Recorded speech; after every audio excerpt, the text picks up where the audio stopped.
Okay, we are on air. Welcome to Fit 2.0, 15 minutes with us. Amber here from GoKaleo and Fit 2.0. And I have a very, very special guest today, Nia Shanks, somebody who I've been following for years and years and years, and whose philosophy and training methods I aspire to. She's amazing. Welcome, Nia. Would you like to introduce yourself? I just want to say I'm flattered, and we can just end this now. I'm good. So. Very flattering. You pretty much said it. Nia Shanks, all about helping women be empowered and become the best version of themselves, and it's definitely a philosophy that I know you share very passionately. So I think this is going to be fun. It is. Before we start talking, just give us a brief overview of what you have going on now, your project, so people can find you online. Pretty much everything can be found at my website, niashanks.com, or if you can't spell my name, no hard feelings, you can just go to liftlikeagirl.com, same thing, and that's just where I write all of my articles, and it's been kind of changing direction a bit these past couple months, and we'll continue to do so. I'm just trying to let my passion drive more of the information that I want to share and hopefully help people as well achieve their goals. And then, of course, the podcast is on there, but that's the home base. Okay. Changing directions. Can you elaborate a little on that? You know, I wrote an article this week basically saying, it actually is because of a conversation I had with a friend of mine recently about how health and fitness has, in a lot of ways, become a religion. Mm-hmm. And I feel like a lot of people find health and fitness complicated, and it shouldn't be. You know, health and fitness, I strongly believe, is something that should make us feel better about ourselves. It should be something we do to make our lives better. It should allow us to live life to the fullest. It should not be something that causes stress. It's not something that we should use to punish ourselves with. It's something that should just make our life better in every sense of the term. And I'm writing about more what I just call real life stuff, as vaguely as it can be, because I don't want to just write about how to eat and how to work out, because after a while that crap gets boring, and I feel like it almost makes it seem a little more complicated than it should be. So, you know, I mean, there's all kinds of articles on there already talking about facing fear and getting out of your comfort zone, and a lot of this is actually just stuff I'm trying to tell myself. And so I'm like, well, I'll write this down for my own benefit and then share it with other people and see if they like it as well. But it does tie into health and fitness as well, though, because health and fitness, I think, is just so much more holistic than just nutrition and moving your body. It should be about having, you know, the confidence and courage to just do things you want to do and to face challenges and to try to come out stronger, because life isn't perfect. We always have these, what I've termed oh shit moments, you know, where we just get punched in the face with things we didn't see coming. And it's a time for us to stop and really analyze things and say, well, here's what I'm dealing with. I don't have a choice but to deal with this. How can I get through this and come out better as a result? Because that kind of stuff happens all the time, and if it's not happening now, it'll happen at some point. It's just the way life goes. I ramble a lot. Sorry. Good. So do I. So I wanted to, you know, informally have this video be about New Year's resolutions, since it is New Year's Eve today. So let's talk about New Year's resolutions. I just did a video on my history with New Year's resolutions and how the diet industry is set up to exploit the you know, the resolve to change everything. So the diet industry provides products that, you know, promote changing everything, and of course that's unsustainable. Nobody can really succeed at that, because you can't just change everything all at once and sustain it. It's very stressful, and it is designed for you to fail, although it's not you that's failing. So yeah, I just did a whole video on that. I want to hear about your history with resolutions and what you think of the whole cultural phenomenon of resolutions and the diet industry's response to it. I've never formally ever set a New Year resolution like, this is going to be the year I do this. I've never, it's not something that's ever excited me. I try to be more along the philosophy of if something is important to you, just do it today. Don't wait for January 1st or Monday or next month. If you think something is important to you, just start right now. And especially in regards to health and fitness, what you just said is that, people right now, I'm sure, are seeing in their news feeds on Facebook and stuff, just, cleanses and rapid fat loss this and kickstart your New Year resolution and how you can quickly drop inches and all this stuff. Dude, your hair is rad, okay? But one question I tell people, ask yourself if you're considering doing one of these jumpstart things, before you make any changes, ask the question, is this change that I'm considering making or this path I'm considering taking, is this something I can keep doing a month from now? Can I keep doing this 6 months from now or a year from now? And to me, if the answer is not a resounding yes, then that's probably something you don't need to do, because more than likely, a lot of people have the same New Year resolution. I mean, how many people watching this can relate? Every January 1st, this is the year I'm going to lose weight. This is the year I'm going to get in shape. This is the year I'm going to make lasting changes. How many years have we said these things and just keep ending up at the same place? And I think part of the reason is because, as you said, the health and fitness industry in some regards is very much just about selling things, and they know the hot button issues is people want results quickly. They want them as easily as possible, so they push those buttons and say, here's the solution for 3 easy payments of $99.95 or something similar. And I think, as you said, that's not the question we should be asking. It's more about saying, well, how can I start moving in the right direction to achieve these goals, but not just achieve them? How can I ensure that I finally sustain the results? Because I have zero interest in helping somebody get in shape just for this coming summer to look good in a swimsuit. I don't care about that. I want to make sure that you get those results, and then next year you maintain them. So you're not asking, how can I lose weight again? And I think it's all about trying to find a way to make health and fitness be part of your life, not define it, not dominate it, but how can we get you moving in those directions? And I know you're a big fan of doing habit-based change, and I am too, and it's because it's a simpler way to get people moving in the right direction. And yeah, the results may come a little slower, but if it means you can finally maintain all of that, I think that's the right path to be on. Yeah. I when I first started, one of the things that I did was I thought, okay, where do I want to be 3 years from now? What does my life look like? What does my body look like, and what does my life look like? And I imagined what my health and my body were, and what I needed to do to maintain those things. And rather than going on a crash diet to get there fast, I took those things that I imagined I needed to do to maintain that life and that body, and I started doing them right then. And they were things like eating lots of vegetables and walking more. And, they weren't things like starving myself until I get to such and such weight. It was, okay, to be healthy and fit, what am I doing on a day-to-day basis? I'm eating more vegetables, I'm walking more, I'm, just being a little bit more active. And I started doing those things, and lo and behold, over the course of a year and a half, my body trended towards that, rather than trying to white knuckle my way to it. Right now, I just started doing those day-to-day behaviors, and my body did respond. It just took longer than the 21 days that the diet industry promises.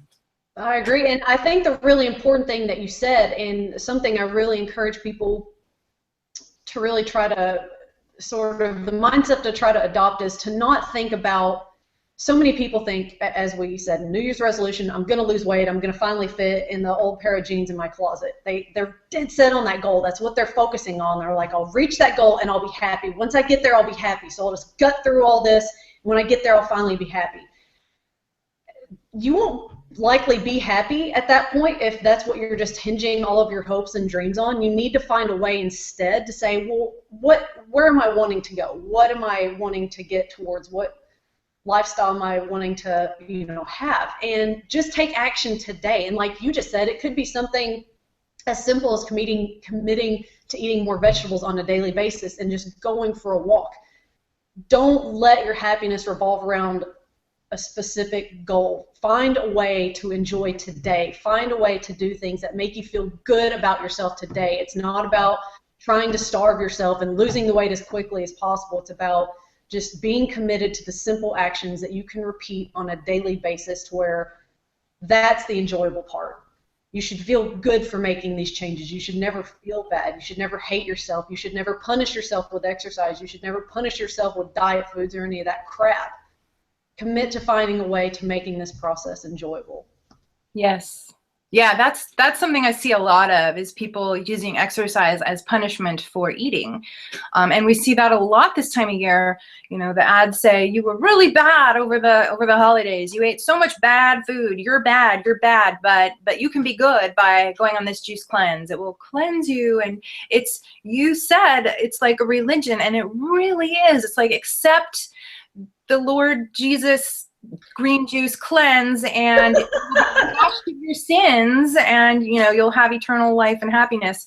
That is really what I see. It's so like religion. It really is like, salvation from your sins of eating. And I know you said something about that. Talk more about that. Well, it's because I lived it. I mean, that article I wrote, I said, this is coming from the perspective of experience. I mean, as I put it, I was at one point a very evangelical member of the religion of health and fitness. I paid my dues in the gym. I was obsessed with my physical appearance and punishing myself with extra workouts because I ate something bad. And, I was in there working off my demons and all that crap. And I was deep in it. That was my life. And, in some ways it was my life because I was and still am a personal trainer, but I was just so obsessed. All I cared about was how I looked and losing more weight and, making this part of my stomach look a little better and, shoulders and all that crap. And then I finally realized, what am I doing? This is not a life. Obsessing every moment over what I just ate and my next meal and panicking about, years ago, I'd be panicking about New Year's Eve, like, oh my gosh, we're going out to dinner. I need to look at the menu ahead of time to try to plan a good option. How am I going to avoid all of this temptation, all this crap? And I finally realized that that's not a life, just being constantly obsessed over health and fitness, because, again, it was making my life worse, not better. And we really need to, I think, in some ways, just say, what are the few important things we need to do to, yes, improve our health and lose weight if we need to, and to feel good about ourselves. But what are the few things? Like, I'm a big fan of the Pareto principle. You get 80% of the results from 20% of the things. And I'm like, well, what are the basics of nutrition, the basics of physical fitness, that just do those things, and then take the rest of that energy, instead of focusing it on food and working out, go put that energy on some other part of your life. Go pick up a friggin' hobby. Go ride a bike. Go talk to somebody. Go, I don't know, rescue a bird and help it. I don't know, just anything, just take that energy towards other things in life that can make your life richer and other people's life richer. And it wasn't until I really harnessed that in my own life that, the health and fitness stuff did make my life better, because I wasn't so obsessed over it and just burning myself out, stressing about it all the time. Again, I rambled, but it happens. No. Rambling is good when it comes to you. Rambling. So say a client comes to you today and says, I want to get fit in 2016. I want to get healthy. What are you going to tell them are the basics? I mean, I want to say it is different for every person. Somebody that is just a little overweight is at a completely different starting point from somebody who is, making these changes for the first time. So it's important for everybody to start from wherever you were at, whether you were a complete beginner or you've just gotten off track or whatever. Start from wherever you're at and then adopt from there. And that's why I think it's important for people to analyze their own starting point and make changes in a way that work best for you. So, for somebody that already eats pretty well, they're going to make different changes from somebody that eats nothing but processed foods or fast food and all that stuff. So anyway, the basics for me is something I've been really big on encouraging people to practice, is something as simple as you said earlier, make it a big priority to just eat more fruits and vegetables. And people kind of poo-poo this off and say, oh, it's stupid. No, it works. Mm-hmm. Because It's something that you can track every single day. It's an action you can take every single day. And you can begin as simple as including a piece of fruit with your breakfast and just including a salad with lunch. It's something super simple, but it's something that you can check off every day and say, man, yeah, I'm doing this. And then it's going to eventually become a habit. So find the small ways to do the things that science has proven and research has proven to actually be beneficial. Eating more real foods, eating plenty of fruits and vegetables, plenty of plant-based foods. You know, that's where I always encourage people to start. Forget about getting obsessed with all of the details about, oh my gosh, well, my macronutrients and how many grams of protein and how many grams of carbs and oh my God, how many meals a day should I eat? Forget all that crap at first, and let's just get you focused on the basics and nail those down. And then on top of that, move in a way that makes you and your body feel good. You know, some people tell me, Nia, I don't want to lift heavy weights. That doesn't appeal to me. Then no, I'm not. You don't have to. I'm not going to make it. I'm not going to like come to your house and hit you with a broomstick until you pick up a barbell or anything, you know. So there's tons of different ways to get your body moving. Do something that you enjoy, and this can change over time. You may think you don't want to deadlift now, but a year from now you may be like, I want to pick that up, you know. You never know. So do something that makes you feel good. Again, that's what this whole thing should be about. I always tell people, make sure this process enhances your life and makes your life better. Because if you do those things, then things like weight loss and wearing smaller clothes, if that's a goal of yours, just becomes a side effect at that point. So, yeah, again, totally rambled, but it's One thing I see a lot is, you know, people fixate on those minor details, and the diet industry promotes that by, you know, selling diet books about macronutrients and, you know, all organic and chemicals, and people fixate on these minor details like, you know, I have to eat all organic and I have to count all my macros, and when they haven't established the basics. And when people ask me what are the basics, I kind of point towards public health recommendations, which are, as you say, more fruits and vegetables, eating more whole foods and more plant-based foods, and getting 150 minutes of exercise a week. And that's not that much in the grand scheme of things, but for somebody who is just starting out, they may look at that number, 150 minutes, and be like, oh my God, that's so much. I can't do that. I can't do 150 minutes of exercise a week. And that may be true. Somebody who's just starting out may not be able to do 150 minutes, but they can certainly work up to that. I think people fixate on those details and think I can't do it. I can't do that. So they give up before they start, without understanding that those are goals and those are things to work up to. You know, if you are sedentary, then taking a 10-minute walk every day is huge. And, you know, that's a major change, and you're going to see results from that. So take a 10-minute walk and, you know, work up to that 150 minutes. And then once you have the basics, like the eating more fruits and vegetables, getting your 5 to 9 servings, getting 150 minutes of exercise a week, once you've got those basics established, two things are going to happen. One, you're going to realize that those details don't count, and you're going to be seeing major results. So if you can get those basics established, you will realize that all that fixation on the details is a waste of time and energy, because you don't need to do it, really.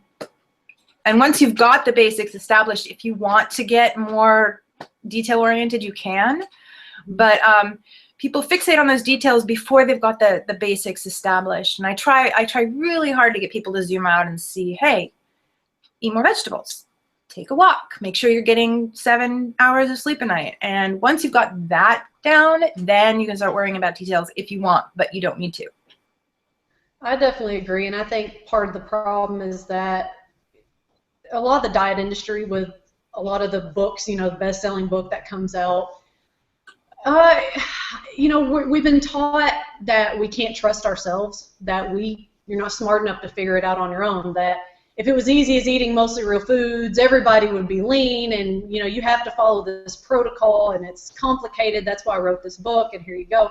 So we've been convinced that, one, we can't trust ourselves. Two, that it is really complicated, that we have to focus on all of these obsessive details. And a lot of people, they want to, you know, especially around New Year's, they're like, this time I'm committed. I am going to follow this protocol to the T. I'm not going to miss anything. So people think they're going to go into this being perfect. They're going to do everything without fail. They're going to check off every little thing on their to-do list.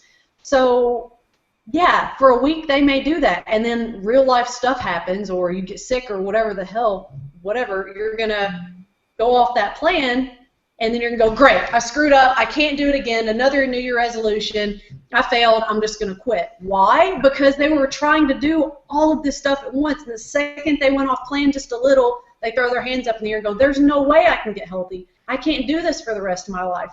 Eureka! That's your aha moment. That's why I like that.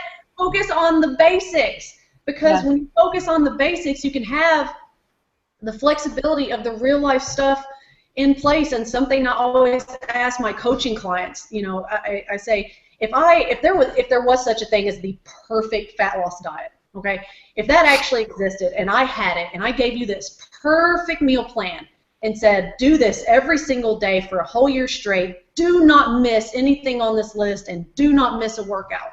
Say, could you do that for an entire year straight, never miss a single thing on there? And they're like, well, no. I say, okay, so then why do people go into these plans expecting to do that from the beginning? They're like, I'm not going to screw up this time. Like, logically, that's not going to happen. Life gets in the way, or maybe you just don't damn feel like it. It happens. So if you go into these things with that flexibility built in and say, you know what, I'm not going to demand perfection because, one, I know it's not realistic.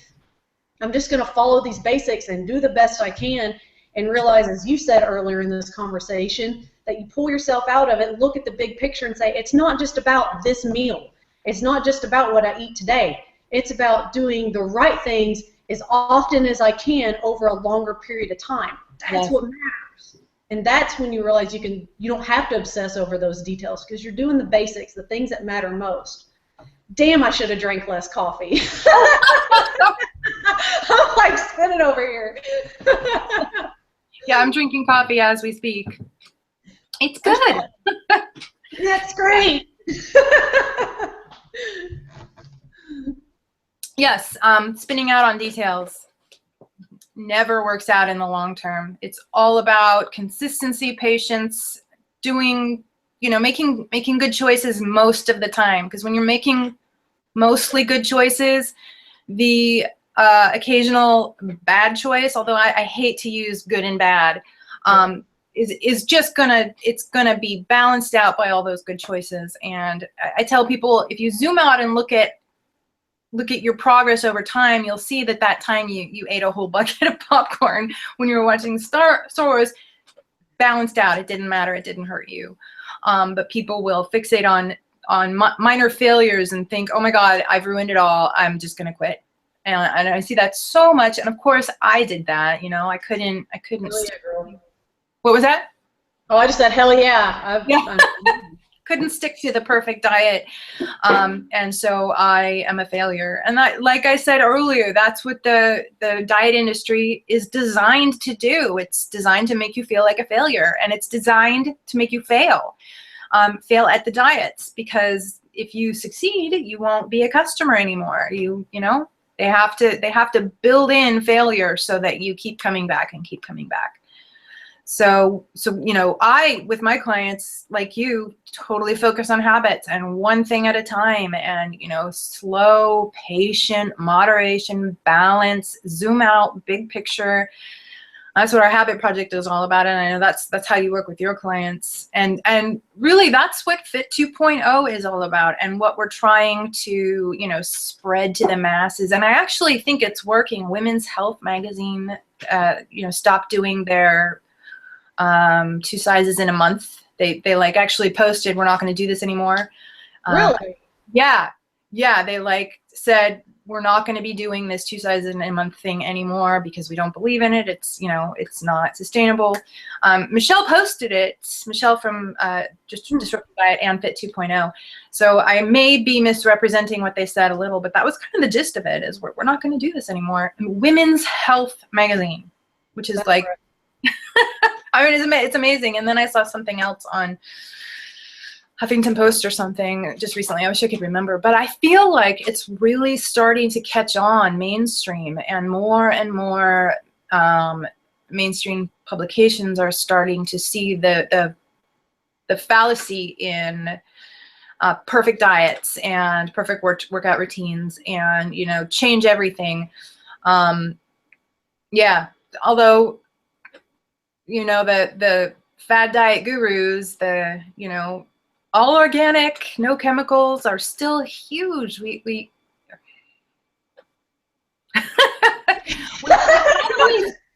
got a ways to go, is what I'm saying. But I'm starting to see some mainstream changes, and I feel like it's working. It's working. We got to keep going. So that's why we're doing what we're doing today. Absolutely. And I think the people watching this are a big part of it as well, because, you know, if you're watching this, it's in large part because you realize that that's not the way to do things, that obsessive diet-driven mentality. And so all of the women, possibly even men watching this, you know, you're the leader as well. That's what you have to realize, is you're essentially kind of on the front line of things, you know, because your coworkers are going to be asking you questions, your family's going to be asking you questions. You're helping spread and keep this movement of empowerment going, and that's the really powerful thing, because people are going to see you doing things different and go, why are you doing that? You know, and that's when you get to spread the message. So it's a beautiful thing. Yeah. All right, I think we have exceeded our 15 minutes, but it was awesome. I really appreciate that you spent some time with us today. Do you have anything that people could buy? Do you have a program people could buy? I do have a new diet out, guys. It's no. I do have some programs on my site. The one that I like the most is Better Body by Minimalism. And I tell people, don't let that title throw you off, because the better body part isn't just about losing weight. It's really about, you know, building your confidence and making health and fitness really fit into your lifestyle. And through what I call the minimalist approach of just harnessing on these bare essentials and these basics. Can I say one more thing? Absolutely. On the topic of the New Year resolutions, if you want to add something to your list, I think, as we had touched on earlier, and this is a lesson I learned recently that I'm actually trying to harness, is liberally practice self-compassion in this new year. That don't beat yourself up if you know, I don't know, drink a whole bottle of champagne and eat a whole cake. I mean, don't beat yourself up over it. Just go, wow, okay, and then move on. I mean, we tend to say things to ourselves that we would never say to another human being. So give yourself a flipping break this new year. Don't expect yourself to be perfect. And when you do have a slip up or whatever, I encourage people, you know, if you can learn something from it, that's great. If you can say, hey, I really overdid things, and that's because I was, you know, eating out of a container instead of getting an amount and putting the rest away. If you can learn something positive, that's the best thing you can do. But otherwise, don't beat yourself up. Don't punish yourself with exercise. Don't give yourself a hard time. Accept it, move on, and then try to do something positive immediately after. I'll shut up now. Move on. I say that all the time. Okay, that was, you know, oops, move on. You know, onward. Don't dwell on it. It's not going to ruin everything. It's one blip in a sea of progress. So, but yeah, people really do tend to focus on those blips. Yeah. Okay. Cool. Thank you. Thank you. That was a good thing to end on. Self-compassion. There is, since you brought up self-compassion, there's a great website, a woman who researches self-compassion. It's selfcompassion.org. Google it. There's some great stuff there. She's got some exercises and she's got some great resources. I also wrote a blog post about self-compassion not too long ago, so I will link that in the description box after we finish. And don't forget that you can get my ebook for free on my website right now. It's gokaleo.com, and we are Eating the Food is open for admissions. You're a member of Eating the Food, right? And sometimes we tag you for for your input. So yeah, Eating the Food on Facebook. We're currently accepting new members, and it's free. So come join us there. And I'm going to post links to your website, both of them. And I'm going to post links to Fit 2.0's Facebook page and Eating the Food's Facebook page. And yeah, I keep saying and. So thank you everyone for watching. Thank you, Nia Shanks, for joining us. I've really been looking forward to talking to you. And be sure to subscribe to our YouTube channel so you can see our videos when we make them. We're going to be doing much more regular ones in the new year. I know we kind of got off track a little here the last couple weeks. So thank you for watching, and we will see you in our next video.